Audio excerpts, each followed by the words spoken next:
everyone, it's Callie here. Today I'm going to talk to you about the series Devil's Line, which I told you in my introduction video last week that I was currently reading it. I finally finished it. There's 11 volumes out here. I think there's 13 volumes total. I really enjoyed this series.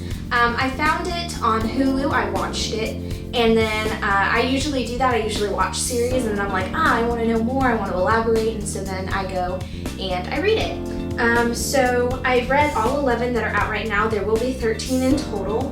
The story follows this guy, Yuki Anzai. He is a cop and he is also a devil, which in this world devils are kind of like vampires.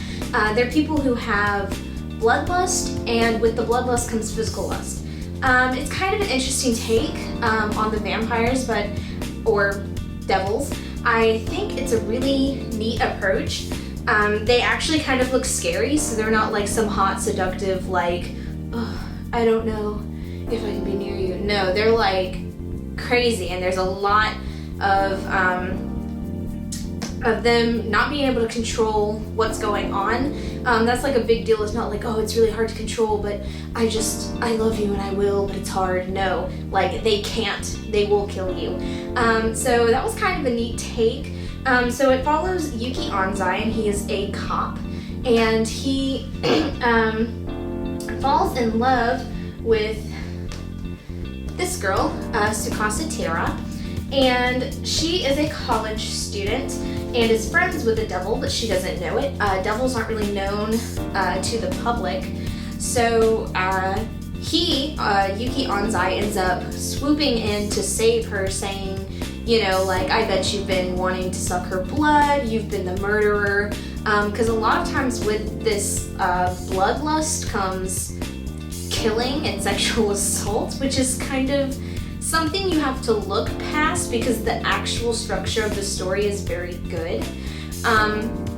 So moving past that, he ends up saving her in a way and detaining the other guy, and she's like, well, I had no idea, but also I'm intrigued by this guy, of course.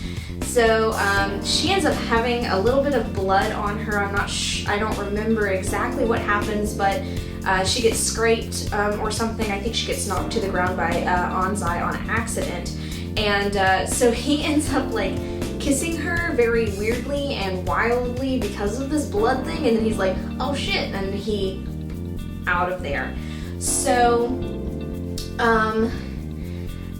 you know, so when that happened, I was a little taken aback by the story, but I was kind of invested and really kind of wanted to see what happened. And I'm also kind of like, I'm kind of a sucker for love stories, but I'm really into action and everything. And honestly, the thing that was most compelling to me throughout this series was the cops going on, some of the side stories that were happening, and some of the intricacies there. It wasn't even necessarily about the love story because it's kind of irrelevant through the whole thing, honestly. But I watched, you know, the first episode and I was like, I don't know, you know, so I kept going, and I actually really enjoyed this series, and reading it kept a good pace, and I actually really enjoyed reading it because obviously it elaborated on a lot and goes a little bit further than the anime did. But there's some side people who get into different relationships, different friendships. There's a little bit of convolution going on because some people are cops and also part of the bad organization, but are they actually bad? Are they spies? So there's a little bit of like tension there. So throughout the story, one of the main conflicts is that there is an organization that is trying to alleviate the world of devils. So this kind of shows up early on. There's a sniper who is trying to get Yuki Anzai killed just because he's a devil, and Tsukasa obviously gets hurt in the process of that, which is why when you see on volume 2 she has a scar. She gets cut with some glass, and that makes Anzai very upset. So it kind of goes through that, and it goes through you know, why they kind of started this organization, kind of how some of the people got involved, who's kind of the mastermind behind it. And it continues on to elaborate on that and to kind of see why some of these people got into such hatred of devils, but then you also very much grow attached to the devils in the story. So you kind of feel,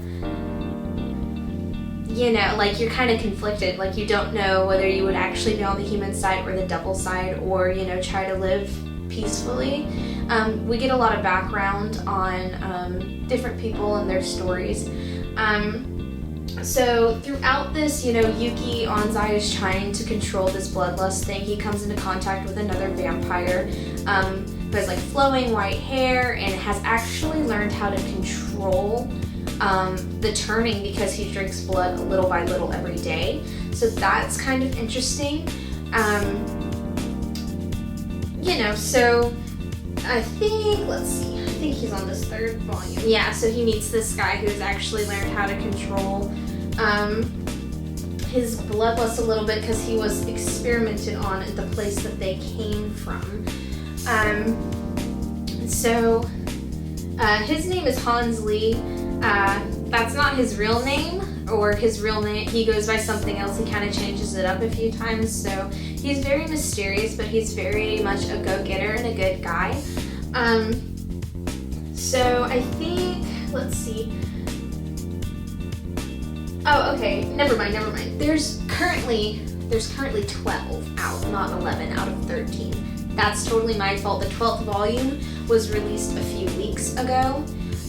So yeah, that's pretty awesome. It's a pretty good story. Yeah, un momento. So I would definitely recommend this series to anybody who is looking for a good kind of, it's kind of, you know, it's a little mysterious. It's got a little bit of romance, but it's not like, oh my gosh, you know, it's not like overpowering, but there's a little bit of love.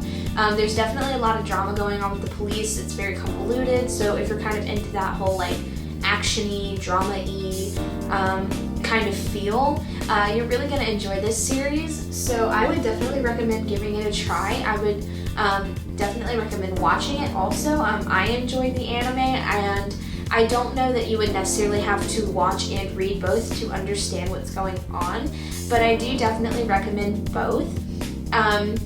Just to kind of see the manga come to life is like really cool. And then obviously if you really enjoy the series, I would recommend reading it. It's not a waste. It's got a lot more elaboration on that. And but the series does, the anime series does do a good job of kind of overtaking a lot of what's going on, fleshing it out a little bit. But I would definitely recommend it to anybody, and I'm really excited for the 13th volume. Whenever it comes out, I will definitely try to keep you guys updated on kind of how it ended and what my like final thoughts on it are.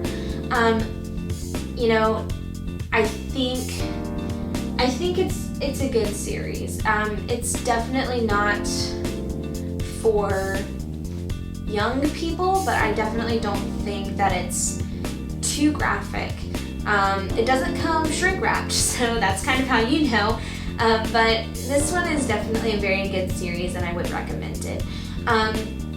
You know, if you liked this review and everything I had to say, then like, subscribe, and tune in next week because I'm going to go over Seraph of the End. And yeah, so I hope you guys continue to watch. I'll see you guys next week.